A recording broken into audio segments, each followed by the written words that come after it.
So the next few days are dangerous, but not because what the Americans are saying or what the Iranians are responding. That's rhetoric. They're dangerous because the imperatives of both the Iranians and the Americans are conflicting. The American imperative for President Donald Trump is to bring the price of oil down and, and on the American gas pumps. The imperative of the Iranians is to keep it as high as possible in order to deter the United States from further military action. These are mutually incompatible imperatives. And so that's why they're dangerous. Uh, a word of clarification here to to say that the Iranians have closed the Straits of Hormuz is a misnomer. It is not that they have physically closed the Strait of Hormuz. They have created conditions that are perilous for ship navigation through the straits. So it should be clear to people that there is no actual mechanism that is sort of blocking it. There are no naval ships, there's no armada, and certainly, yes, we've heard reports of mining of those waters, but those are neither here nor there. So there isn't a physical stop. It's the Iranian ability to continue to conduct strikes across the Persian Gulf in the Arab states that is creating this situation. Uh, so that should be clear. The other thing is, look, no adversary, and this goes both for the Americans and the Iranians, will telegraph ahead of time what they're willing to do. Because military actions, specifically, and particularly, are as such that they need to be kept in secret because the element of surprise cannot be lost because military actions are designed to compel behavioral change on the adversary. If they find out through, their intelligence network that this is what the other side is about to do, then they can interdict, they can, adjust course, and they can make a counter move. Now, if you have someone telegraphing saying that I'm going to do that, I look at that more as a public statement meant as a placeholder for political purposes and geopolitical posturing. So, what the Americans will do is unclear. There's talk about taking over Harg Island. There's talk about, well, there are thousands of Marines that are on their way or almost there. Then there's this talk about, attacking power plants. Uh, so I think we should steer clear from this idea that what they say is exactly what they will do. Now, they may decide based on some calculus to actually go ahead with it. But generally speaking, this is not a good sign to continue to follow public statements. Likewise, the Iranians know that if they hit those power plants in on the other side, then they potentially risk a much bigger escalation. And they are well aware of that cost, yet they say these things, surely they are not, if you will, for a lack of a better term, stupid. They're not. No political actor is stupid.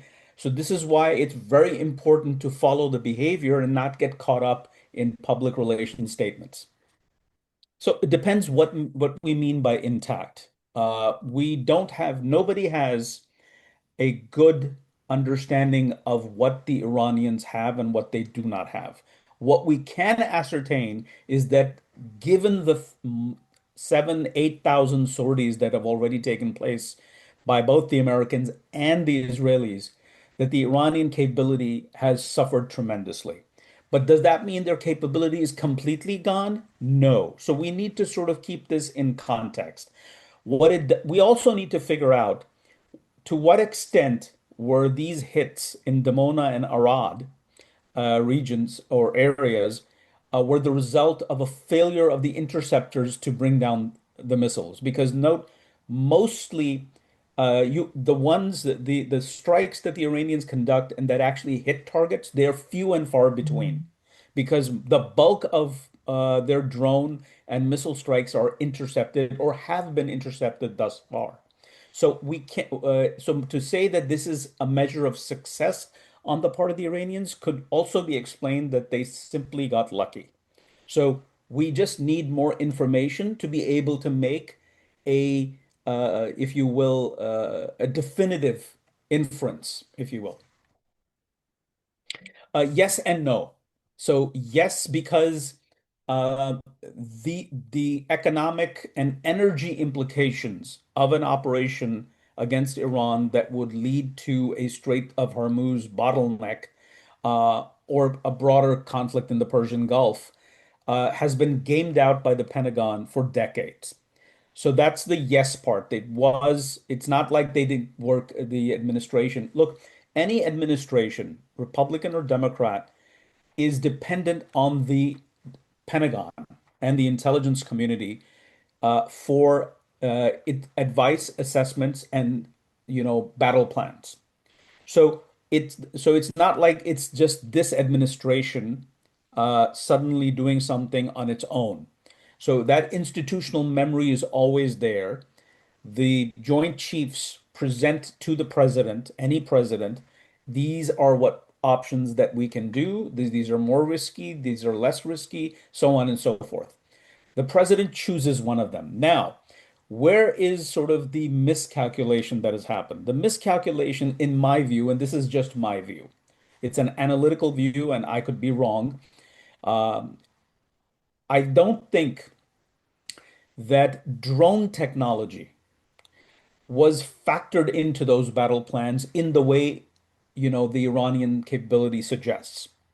I think that that's sort of where, and it's natural. This isn't like a blunder or isn't good or bad. It is what it is. Nothing. All actors are operating from imperfect and fragmentary intelligence. And it takes a while to essentially bring together the idea that, yes, there are drones out there doesn't mean anything. What it means, what I'm talking about is that the extent to which drones can upset previous calculations was not fully factored in my opinion. And I'll say this because of a recent incident. I think it was the USS Eisenhower. This was like last year or the year before. It was somewhere off the coast of Yemen, and it faced incoming from Houthi drones or missiles. I don't remember what. But the incident that I do remember and is a matter of historical record is an FA-18 going overboard into the Arabian Sea. Now, why did that happen? That happened because the protocols of the US Navy did not anticipate that this kind of situation will have, or they were still working on it. So you don't have established protocols for such situations. I think the same has happened here, that because the drone technology, is a new technology, and we're still sort of absorbing its full scope analytically, and it's being sort of factored into battle plans. Therefore, the Americans were not ready to see or were not ready to sort of anticipate the extent to which the Iranians could strike. And this is just natural. And wars teach militaries on all sides many different things. So I think this is a learning process, and that moving forward, as actually not just moving forward in real time, this gap is being rectified because that's just sort of how the Pentagon operates or any military institution operates. I mean, if you want an analogy, I don't think the Indians were anticipating that half a dozen of their jets would be shot down by the Pakistanis in May of last year, but it did happen. And that was a gap in Indian understanding of Pakistani capabilities. And now the Indians, I'm very sure, are working feverishly to close that gap. A lot. I mean, as I've said before on your show, that there's a political clock that's ticking for the president. He does not have a whole lot of time to wrap this up and to achieve his goals. And this is not something that anybody can control because it's public sentiment. And this is a midterm election year. And we're only months away, roughly about 8 months away from midterms. And so Obviously, this is a concern for the president, but I think that he does see, at least his current behavior continues to suggest that things are under control, that this will not drag on for months. It's a matter of weeks. But look, battle spaces are very dynamic and fluid. Anything can happen. We need to keep an eye out, not just day to day, but hour to hour. Things could shift. So we just have to wait and see. We're in the middle of the process. One of the problems that is taking place in the broader global public debate is that a lot of people take snapshot moments and then base sort of an analysis on that one particular moment in time. And then they're overtaken by events. New events happen that really offset what was the previous understanding. In other words, everybody's net assessment has to be updated far more frequently and quickly under conditions of war. I mean, the United States is not immune to the fact that, battle space conditions are dynamic and fluid. No, no actor can be. So they're also facing constraints and pressures like anybody else. It's just that the US scale is different. The Iranian scale the Iranian situation is much more acute, whereas the United States, because it's much bigger power, it's a superpower, it has more room to, more wiggle room and more options. But that doesn't mean it's immune to constraints. It has its own constraints. So those constraints then have to be managed. Public expectations have to be managed. Again, battle plans are not fully telegraphed. You need to keep the public aware, but you do not disclose ahead of time because you don't want the adversary to know what you're doing or what you're about to do. So I think, yes, they are reacting in real time and they have to adjust manage public expectations through adjusting public statements. But I wouldn't read too much into them. I don't think it's the willingness that was miscalculated because intent could be anything. I can intend to be whatever, but if I don't have the capability, then my intent is irrelevant. I think we need to look at Iranian capability. And then we need to also look at the capability of the United States in terms of the decapitation strikes. Of course, it's the US Israeli operation. So Israeli intelligence, Israeli understanding, Israeli net assessments, and their capability to conduct airstrikes and how much damage can they cause on the other side, and what is the resilience factor of the Iranian regime. So these things have to be factored in. So yes, I think to answer your question, the United States, I think, did underestimate the ability of the Iranians to weather the storm. Now, again, that's what I'm saying right now. Everything could change, in the next hour with something else happening because this is wars are very dynamic and uh, modern wars in the here and now. We already talked about drones. Drones have really changed war fighting.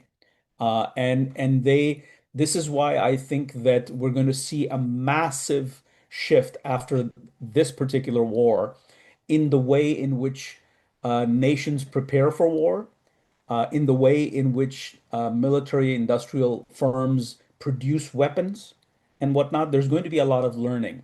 So, yes, there is the miscalculation on the part of the United States in terms of how quickly they thought that the Iranians would be able to their ability to strike back would be neutralized. But again, this isn't sort of like, this should not be taken in absolute terms because everything is relative. So I'm not into sort of justifications. So my view is to look at, how is to analyze and then, forecast. So going back to that intelligence uh, is accurate because it's U.S. intelligence assessment. It's something that was done by the United States intelligence community. But what does that mean for policymakers? So that's a piece of intelligence. How good is it? How accurate is it? The assumption is always there that this is the best that the intelligence community knows, with the a significant possibility that it is not the full picture. Okay. Second of all, no actor just simply takes the intelligence and then says, okay, we're good. We don't need to do anything right now. There's always contingency planning. That intelligence is also dated. So maybe right now they did not have the ability to weaponize, and quite frankly, if they had the ability to weaponize, they would have done so. Okay, it's just that they're not there. But policymaking does not wait for bad things to happen. The last thing an American president wants, any American president, is to be woken up in the middle of the night and be told that the Iranians have tested a nuclear device. This has been a nightmare scenario for every American president going back to George W. Bush. Obama faced the same thing, Biden, and now President Trump as well. So you don't wait for the bad news to happen and then react. If you see potential, then you have to act. And here it's not just so of course the nuclear threat is a big issue, but Iran also represents a challenge to the American broader geostrategy of retrenching from Eurasia. The United States is trying to roll out a new geostrategy based on burden sharing and burden shifting. We're seeing this in Ukraine. The United States wants to wrap up that war and then hand over responsibility for security in that region to the Europeans. Likewise, in the Middle East, there have been wars going on that the Iranians have been waging, proxy wars that have then elicited that got out of hand with this October 7th, 2023 attack that led to this regional war, this, all-out thing. And the United States has to address it. And then Iran's regime is a revisionist actor. It wants to alter this strategic architecture of the region. And that is a problem for the United States, and that also had to be addressed. In other words, you can't just retrench and say we're handing responsibility to Turkey and Saudi, and they have to work with Israel, while Iran, with all its capabilities, is left as is. So Iran had to be dealt with at some point as per that strategy. So it's not just nukes, it's also the US need to retrench, focus on the Western Hemisphere, leave the Eastern Hemisphere to allied and partner nations, taking on a more secondary role and giving the lead to partners in the region. That's burden sharing and burden shifting. I think that we are in a world where the old, if you will, classification of regions is becoming defunct. So notice now, Board of Peace includes Armenia, Azerbaijan, Kazakhstan, Uzbekistan. Board of Peace is for Gaza. These countries are in the South Caucasus and Central Asia. But those old realities that were shaped by the Cold War and by a Russia that was strong are breaking down. So notice the shift in US-Pakistani relations ever since Trump came to office, because they're rolling out a new strategy. No more, the days in which the United States looked at South Asia and said, well, if we rely on India, we can manage this region. And Pakistan was seen as a problematic state. That was never meant to last because it was a function of the war on terror. Once that war ended, new realities emerged. So Pakistan is very much going to be involved in the Middle East. It's going to be very much involved in Central Asia. Why? Because the biggest piece of evidence is the Saudi-Pakistani Strategic Mutual Defense Agreement. There is no way that this happened without at least telling the Americans that, hey, we're going to do this. Because America is your ally, you keep them into confidence. Likewise, Pakistan took China into confidence as well because it's an ally. You don't just go do things without telling your allies, especially if there's dependency. So this is exactly in keeping. This is what the United States wants, is that regional allies and partner nations take the lead for security. So I think that we need to stop looking at things from, oh, this is the Middle East, so this is just the Arab world, maybe Turkey and Iran and Israel, and this is South Asia. That those neat categories are also arbitrary categories that were created by the British during the heyday of the empire. So all those things are breaking down. All those old terms of reference are now being, they need to be problematized, and they are being problematized by the United States. Well, look, I mean, here's the thing. What was the purpose of the Director of National Intelligence, Tulsi Gabbard, for saying that? What was she saying? Is she saying that, hey, Pakistan is a threat? No, you have to look at the statement in the context. She is presenting in her testimony, she presents certain things, then she's asked questions and she's responding to them. So to take that remark out of its context and then turn it into some form of a prediction is like, that's uh, borderline conspiracy theory or actually conspiracy theory. So I don't think that that is the case. But here is the issue that the United States does not want, because today Pakistan is an ally. You can't say what will happen in 50 years, 10 years, 20 years. Pakistan could change. Pakistan, China could change. The US could change. So again, these are long-term contingency plannings.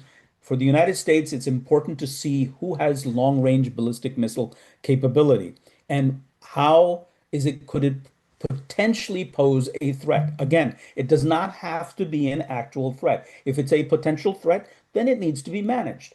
So right now, yes, Pakistan and the US are very close allies. The relationship has never been this good in recent memory. But will it remain the same? Therefore, you need to worry about it. So it doesn't mean that, to deduce that somehow, oh, after Iran, it's Pakistan, it's just hilarious. So look, one thing is should be, again, I'll repeat, is what leaders say, the language, the choice of words. We shouldn't read too much into it because they're meant for not to as an analytical or descriptive thing. It's more political. It's public relations management. My understanding has always been that when the president said that the airstrikes by the B-2s back in last June, that they obliterated the targets, it meant the sites. It didn't mean the program. It meant that these nuclear facilities that we know of, that were hardened, have been taken out. Now, does that mean that the United States has taken out all nuclear facilities? No. You can't assume that you know of everything. And US intelligence on Iran, quite frankly, has not been that great. Israel has far more intelligence penetration into Iran than the United States does. And therefore, you operate from the assumption that this is what we did, but there could be other stuff out there. Then just think about it. You can destroy facilities, but unless you get a deal, and even a deal needs to be monitored because actors break deals, they renege on their deals. But without a deal, there's no way to know that in 4 or 5 years that there could be rebuilding of those facilities. So so that is why the Trump administration wanted a deal, but the deal was not possible because the Iranians were thinking that, look, this president does not want forever wars. And so they thought he was bluffing. And now, if an actor faces a situation where the adversary thinks you're bluffing, then you have to, they're calling out your bluff, then you have to act. Then you have to disabuse them of this notion. That's where the decision to actually use military force comes into play. So then a nuclear program in a country like the size of Iran, which is technologically significantly advanced, you can't just obliterate it like that. There is sort of the repository of human knowledge. And as long as there's human knowledge and resources, they can always rebuild it. And so, therefore, uh, you need a deal. Now, the deal was not done. You have to degrade it and buy yourself some time and hope that in the process of degrading it, you compel the other side to agree that this is not worth it. That it's actually far better for Iran to accept zero enrichment and then see the removal of sanctions, and then it can improve its economy. That way, it can have far better chances of regime security than any nuclear weapon will provide. You can have nuclear weapons like Kim Jong-un, but you could have a terrible economy. What is Kim Jong-un going to do? Does his nuclear weapons fix his economy? I mean, this is a debate in Pakistan for so long that yes, Pakistan has nukes, but that doesn't address the economy, the big, elephant in the room, which is the bad economy. And so now you see the focus shifting from that. And so I think that that is sort of the thinking here. I think that now with the Axios report, it's pretty clear that the United States has said, look, these are our conditions, zero enrichment, no support for proxies, limitations on ballistic missile capability, and then we can talk everything else. So, yes, the answer to your question is yes, because in any negotiation, you demand something and then you have to give something. There's a give and take. So, what the United States is capable of giving is the lifting of those sanctions.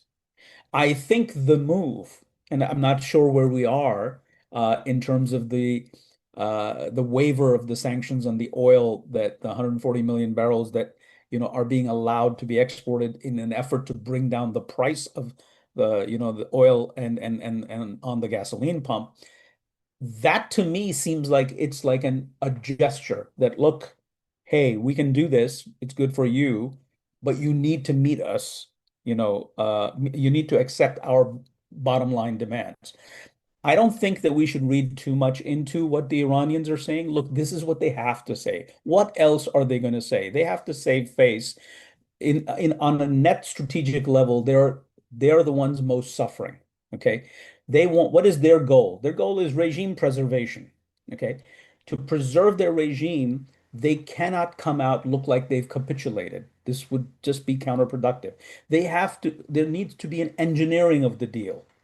They realize that they have to compromise, even when they're firing those rockets, I'm sorry, the ballistic missiles and the drones, and engaging in this rhetoric. They know that they have to cut a deal at some point, but they need to manage public expectations. And it's very common to keep up the bravado while you are negotiating behind the scenes in the back channel. So again, too much focus on public statements essentially uh, prevents people from understanding what is happening. So public statements, don't get me wrong, they're important, but there cannot be a disproportionate amount of focus when we are trying to interpret what they mean. I seriously doubt that. I'll tell you why. I think that the United States can inflict far more damage on Iran, and the Iranians know that. I, just as the president of the United States does not have months, only weeks, that's his constraint. The Iranians are far worse off. I mean, they have to assume that if we keep escalating and keep resisting, that the other side will then go to the next rung of the escalatory ladder and they will hit even harder. Then what will we do? Do we hit back again in the hope of what? So these calculations are ongoing. We also have to assume something that is not, being taken seriously is the extent of coherent decision making that is taking place inside Iran, given the multiple layers of leaders that have been removed from both the battlefield and the policy decision making circles. So this is a regime that has been pretty rattled up. And because of the sort of mosaic doctrine that they are following in terms of being able to resist militarily, that necessitates decentralized decision making. So they know what their circumstances more than anybody else. So I don't think that they have this option. But again, that's my analysis for right now. I do not have any knowledge of what their capability is. If I did, I wouldn't be in this position talking to you. I'd be somewhere else. And so let's leave room for the possibility that they still have some options that they can exercise, but while being mindful that options are like resources, they're scarce. So there are two potential pathways. And they're not really two, but let's just look at them analytically as separate. So the military mission is far from over, the original military mission, because the original military mission envisioned 4 to 6 weeks. That's what the president has been maintaining. So we're still what at in week 4 or week three and a half, something like that. And so we still have some time to go. Uh, Meanwhile, there is this Straits of Hormuz reality that has emerged. And so that is forcing the administration to shift gears. Now, how do they shift gears? And I'm talking in kinetic terms. What other kinetic options that can they use to compel the other side to come back to the table? So, in other words, there is the kinetic pathway, and of course, there is the parallel negotiations track. So, what could happen is that either we don't see a massive escalation, okay, and the current circumstances lead both sides to some sort of a ceasefire, okay, and then negotiations happen. Uh, and again, don't bother about what people are saying about ceasefires from either side. I mean, that's just, they are negotiating with each other.